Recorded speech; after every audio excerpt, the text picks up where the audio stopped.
नमस्कार, मैं doctor Shashank Mishra, paediatric neurologist and neurotologist. आज हम बात करेंगे बच्चों के टीकाकरण के बारे में।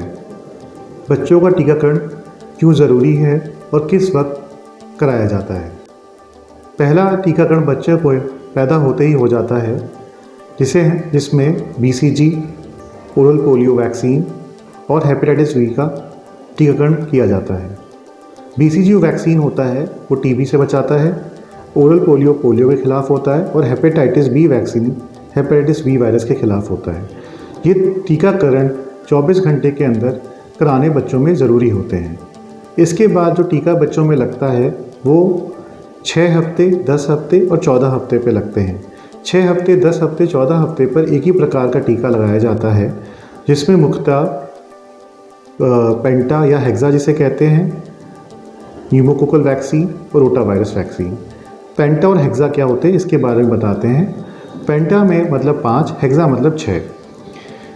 5 प्रकार की बीमारियों के खिलाफ पेंटा वैक्सीन होता है, जिसमें diphtheria, tetanus, a pertussis, hepatitis B, haemophilus influenza. ये 5 बीमारियां पेंटा में कवर होती हैं।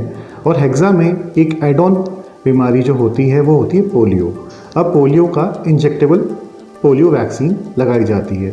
कई सारे पेरेंट्स का क्वेश्चन भी होता है जब वैक्सीन होता है कि बच्चे को पोलियो का ड्रॉप नहीं पिलाया गया, या जैसे हम लोगों का मिथ है कि मतलब जैसा हम लोग जानते हैं कि पोलियो वैक्सीन पहले ओरल पोलियो ड्रॉप्स पिलाई जाती थी, लेकिन अब स्विच हो चुका है। तो कोशिश ये रहती है कि OPV की बजाय हम लोग IPV देना प्रेफर करते हैं। इसी प्रकार से पहला वैक्सीनेशन जो है वो बर्थ के टाइम पर, दूसरा, तीसरा, चौथा वैक्सीनेशन जो होता है 6ठे हफ्ते, 10 हफ्ते और 14 हफ्ते पर किया जाता है।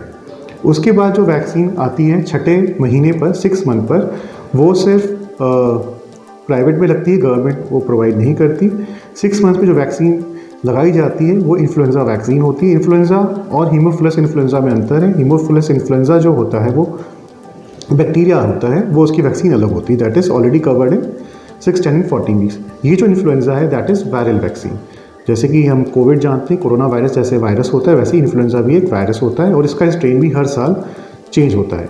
तो 6ठे महीने पर इन्फ्लुएंजा वैक्सीन लगाई जाती है, उसका बूस्टर से 7 मंथ पे लगा जाता है।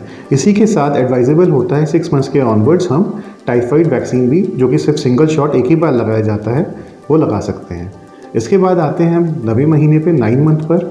9 मंथ पर जो वैक्सीन लगती है वो मीजल्स, मम्प्स और रूबेला, MMR इसे कहते हैं, ये लगाई जाती है।